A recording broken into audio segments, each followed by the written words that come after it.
नमस्कार, मी सोनल।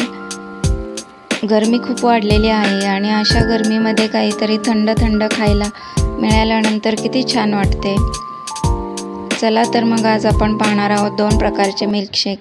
चला आपल्या रेसिपीला सुरुवात करूया।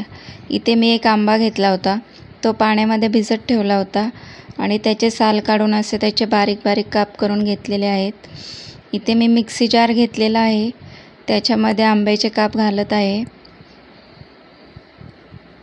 इथे मी सर्व आंब्याचे काप घातलेले आहेत आणि थोडे शिल्लक ठेवलेले आहेत, कारण गार्निशिंगसाठी आपल्याला उपयोगी येतात। आता मी 2 चमचे साखर घालणार आहे। आपल्या आवडीनुसार जसं आपल्याला गोड आवडतं त्या पद्धतीने आपण साखर घालायची आहे। आंबा गोड असल्यामुळे इथे मी 2च चमचे साखर घालत आहे। थोडीशी वेलची पूड घालणार आहे। थोडी वेलची पूड घातलेली आहे। 2-3 बर्फाचे काप घातलेले आहेत। इथे मी 1.5 वाटी दूध घेतलेलं आहे, ते फ्रीजला थंड करून घेतलेलं आहे। आता मिक्सी जारमध्ये मी दूध घालून घेत आहे। हे मिक्सरला फिरवून घेणार आहे। मिक्सरला फिरवून झालेलं आहे। इथे आपला मिल्कशेक तयार आहे। बघू शकता तुम्ही किती थिक झालेला आहे। आता वरतून आंब्याचे काप घालत आहे।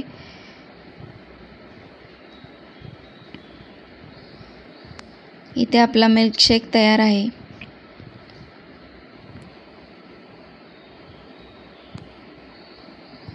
आता आपण चिक्कू मिल्कशेक करणार आहोत। चला तर मग बघूयात। इथे मी चिक्कू घेतला होता, त्याचे बारीक बारीक असे काप केलेले आहेत, त्याचे वरचे साल काढून घेतलेले आहेत। मिक्सी जारमध्ये चिक्कूचे काप घालून घेत आहे।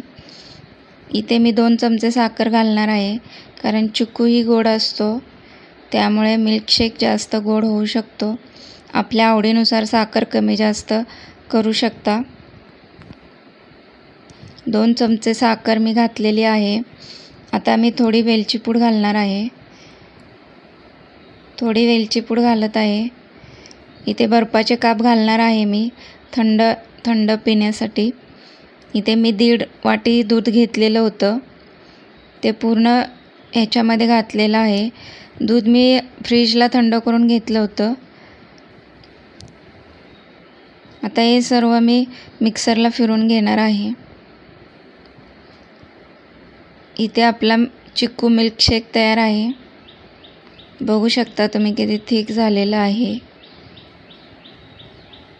याच्यामध्ये पण मी चिक्कूचे काप थोडे थोडे टाकणार आहे गार्निशिंगसाठी। शेक पिताना पण छान लागतो।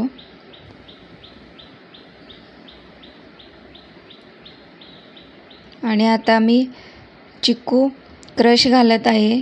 क्रशमुळे चिक्कू शेकला छान चव येते आणि दिसायलाही छान दिसतो।